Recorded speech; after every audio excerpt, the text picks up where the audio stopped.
One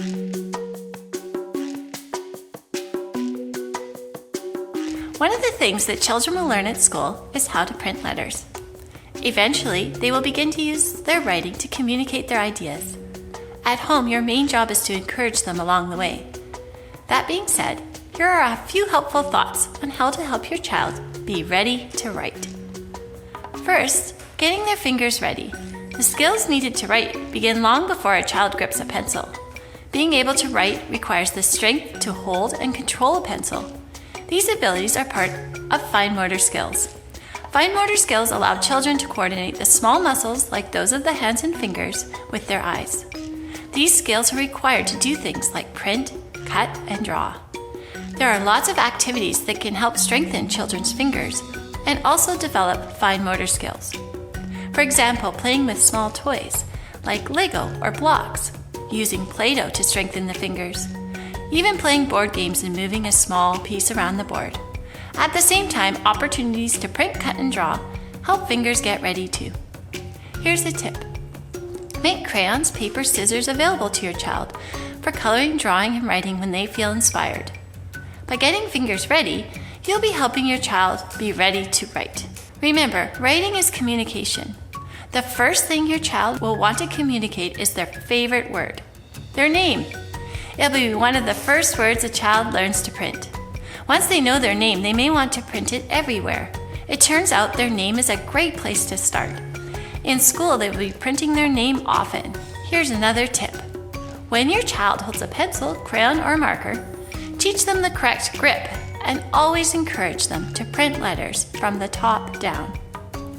It's important to remember there are many stages to writing. Often students begin by scribbling lines. This is a great place to start. Ask them what they have written and encourage them to keep at it. After a while, they may begin to include some letters that appear to be random. This is the next phase of writing.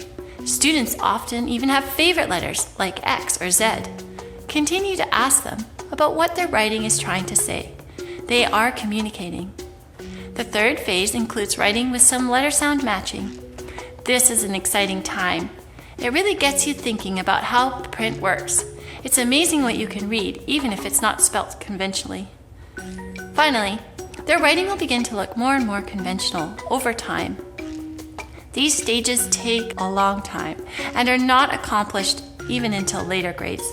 The main thing is to meet your child where they're at and always view their writing as a form of communication. Finally, creating opportunities to write is very helpful. As children begin to write, they will need opportunities to practice. One thing they will begin to do is print for their own purposes. Encourage them to include some writing in their pictures. Have them record stories and share them. Provide a place to write as well as writing materials. It is great to encourage them and recognize that they are becoming writers themselves. Another opportunity to practice is writing together. When you're writing a grocery list or leaving a note for somebody, talk about what you're doing. You could even have your child write a few of the letters or words. This is a great way to show them how writing is useful in everyday life. As your child begins the adventure of becoming a writer, remember that it is a long process. They will move through several phases of writing, from learning how to just hold a pencil, to scribble writing, to letter formation. It's not about being perfect, but rather developing the confidence and their ability to communicate in print, and continue to practice those skills. Have fun, celebrate their successes, and enjoy this process as they learn to become a writer.